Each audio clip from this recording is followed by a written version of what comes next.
আমরা সবাইকে আহ্বান জানিয়েছিলাম, এই শহীদ, এই আহতদেরকে সম্মান করুন, শ্রদ্ধা করুন, তাদের আকাঙ্ক্ষা বাস্তবায়নে এগিয়ে আসুন। এখানে একজন দাঁড়িয়ে বলেছেন যে যারা নিহত হয়েছে, শহীদ হয়েছে, তাদের মধ্যে বেশিরভাগ প্রান্তিক জনগণ, এমনকি তারা ছাত্রও ছিল। একটা সংখ্যা ছাত্র, বেশিরভাগ শ্রমিক। সেই শ্রমিকের কি কোনো কোটার দাবি ছিল? তার সরকারি চাকরির আশা ছিল?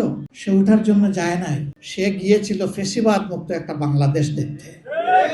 আজকে সবই রয়ে গেল। সেই কোটা অত্যন্ত নিকৃষ্টভাবে এখন বাস্তবায়ন হচ্ছে। বিশ্ববিদ্যালয়ের বিশি, জেলা পরিষদের প্রশাসক, তারপরে ব্যাংক, বীমা কর্পোরেশন, সরকারি, বেসরকারি, আধা সরকারি সেক্টর, সব জায়গায় এখন একদম নির্লজ্জ দলীয়করণ চলতেছে। এটাকে কোটা নয়?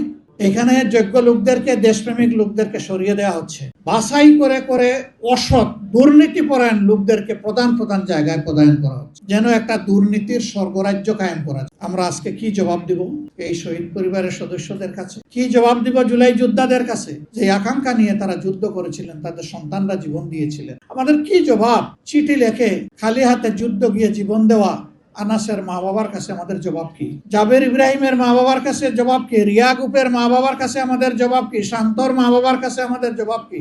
আবু সাইদের সেই নিরীহ পরিবারের সদস্যদের কাছে আমাদের জবাব কি? মুগ্ধর পিতা এখানে আছেন, তার পরিবারের কাছে আমাদের জবাব। শহীদ পরিবারে গিয়ে তাদের দোয়া নিতে আমরা তাদের পরিবারেও গিয়েছিলাম। মেহরবানি করে ওনারা আমাদেরকে সুযোগ দিয়েছিলেন যাওয়ার। সেই সময়টা আমরা ফিল করেছিলাম যে প্রাথমিক ধাক্কা সামলানোর জন্য আমাদের সামর্থ্য অনুযায়ী সব পরিবারের হাতে আমরা কিছু উপহার তুলে দিতে পারি কিনা। এই পরিবারের গর্বিত অভিভাবক তিনি বলেছিলেন, আমার ছেলেটি ছাত্র হলেও ফ্রিল্যান্সার ছিল। আমার যতদূর মনে পড়ে তিনি বলেছিলেন যে সে তার পার্সোনাল অ্যাকাউন্টে আমাদের জন্য 24 লক্ষ টাকা রেখে গিয়ে, এই টাকা আমাদের ফ্যামিলি চলছে, আপনারা এসেছেন, বলেছেন, আমরা খুশি, এটা আমাদের লাগবে না। সবচেয়ে গরিব পরিবার থেকে এটা দিয়ে না। এখানে যারা জীবন দিয়েছে, যাদের সন্তান চলে গিয়ে, সেদিন তাদের প্রতি আমার রেসপেক্টের মাত্রা অন্য উচ্চতায় চলে গেছে। আমি বলেছিলাম তার নামে ভালো কিছু করেন, বলছে ওইটাও তো সে রেখে গেছে। এই পিতার মানসিকতাটা যদি আমাদের শাসক গোষ্ঠীর মনে আসে, তাহলে তারা তাদের দায়িত্ব পালনে এইরকম অবহেলা দেখাতেন না। আমাদের এই সহযোদ্ধারা কি শুধু এই জন্যই জীবন দিল, যুদ্ধ করলো, পঙ্গু হলো